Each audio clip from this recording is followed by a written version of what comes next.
Ozempic, week 1 is down. Wrote a song about it, like to hear it. Here it go. Okay. So I'm coming in from a very hot 93-degree outside walk. I walked to work and then I went for a walk and did a little bit of shopping. And so, yeah, now I'm home. But I want to tell you about my Ozempic journey for week 1 before I wash my face and take off all my clothes. Which is what I do, especially when it's super hot. But yeah, so I started Ozempic a week ago a week and a half ago with a 0.25 dosage, which is what I'm on now. I inject every Monday, and typically you stay at this dosage for a month before you move up. I am having 0 side effects whatsoever from this, so in that instance, it is okay to move up to the 0.5 dosing, which is what I'll be doing on next Monday. So I'm moving up in 2 weeks instead of 4 weeks. And some of the things that I'm doing to help me on this journey, we all know about Ozempic face. It is caused by rapid weight loss. Is when you get this sunken look in your face, and also a loosening of skin all over the body happens when you have rapid weight loss, which Ozempic does cause. And so to deal with that, I am taking collagen.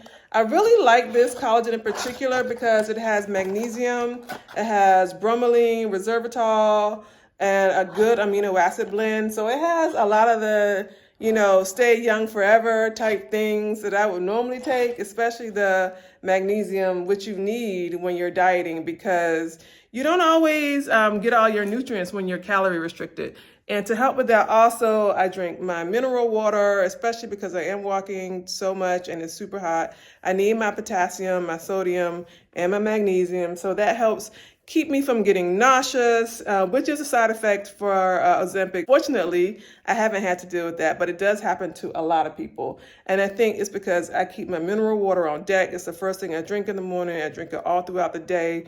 And I also drink, a lot of herbal teas. Here in Uzbekistan, they have a lovely mountain tea that is a blend of saffron and mint and all sorts of, herbals and florals that is just so good for your digestion and for your detoxing and health overall.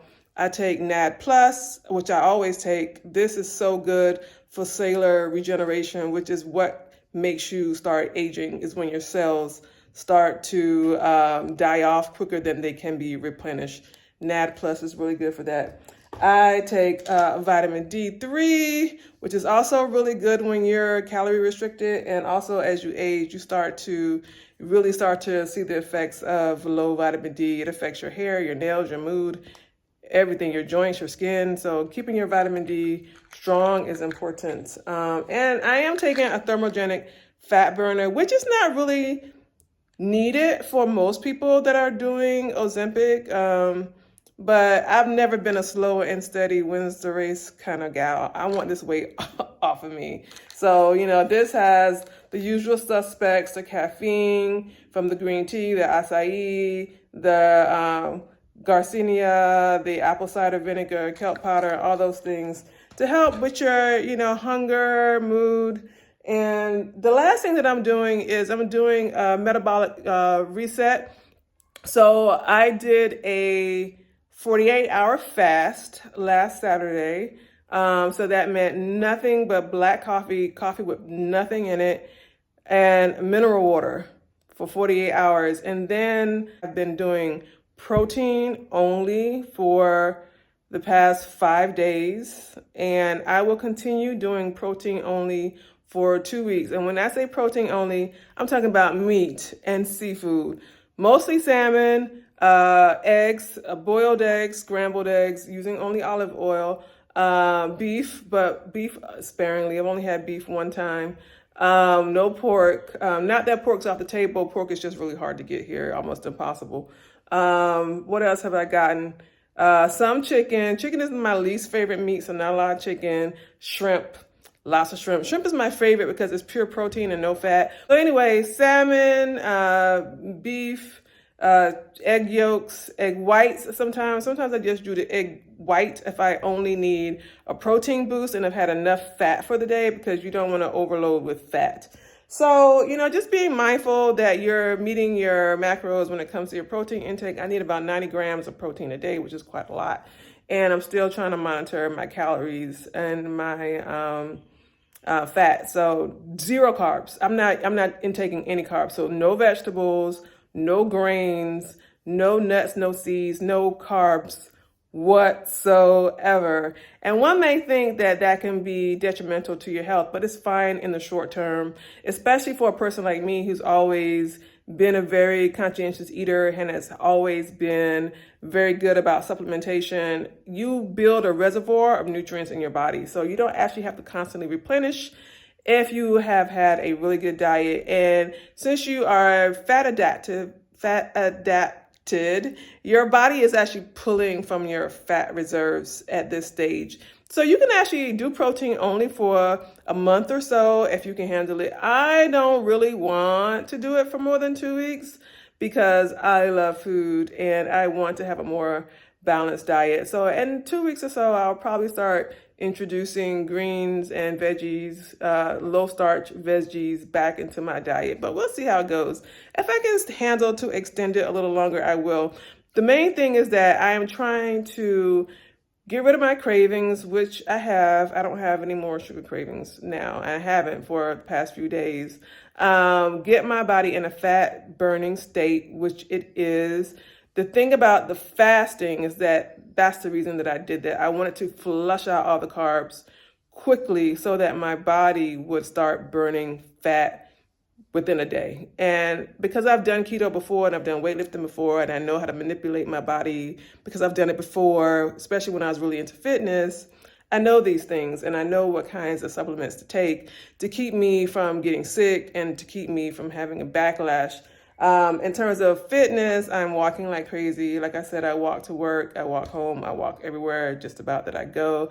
I have integrated dancing around the house, which dancing is something that I've always loved. It's always been one of my favorite activities. And since I can't really go to a club here in Uzbekistan, unfortunately, I'm dancing around the house.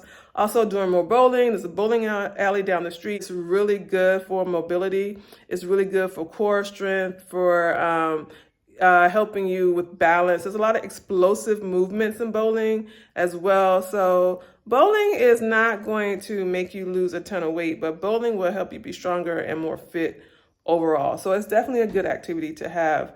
I stand as much as I can wherever I am. When I'm teaching, when I'm going places, I just stand instead of sitting, which is really good for your core strength.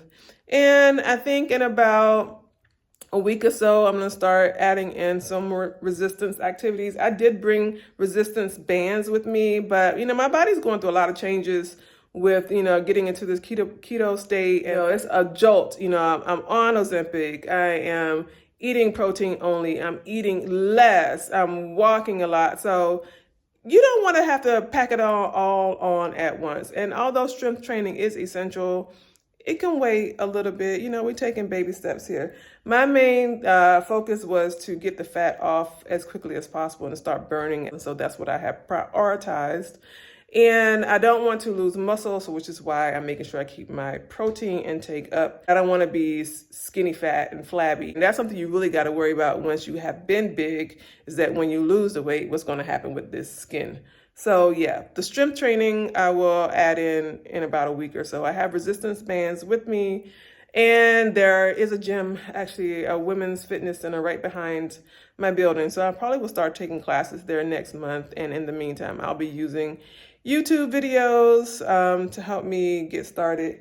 And so yeah, that's week 1 of Ozempic. Well, week 1.5 technically. But yeah, I'll let you guys know as I continue on this journey. I actually don't know how much I weigh exactly because I haven't weighed myself since I left the US, and I didn't weigh myself for like a couple weeks. But the last time I weighed myself, I was at 220. I think I'm probably around 225 now.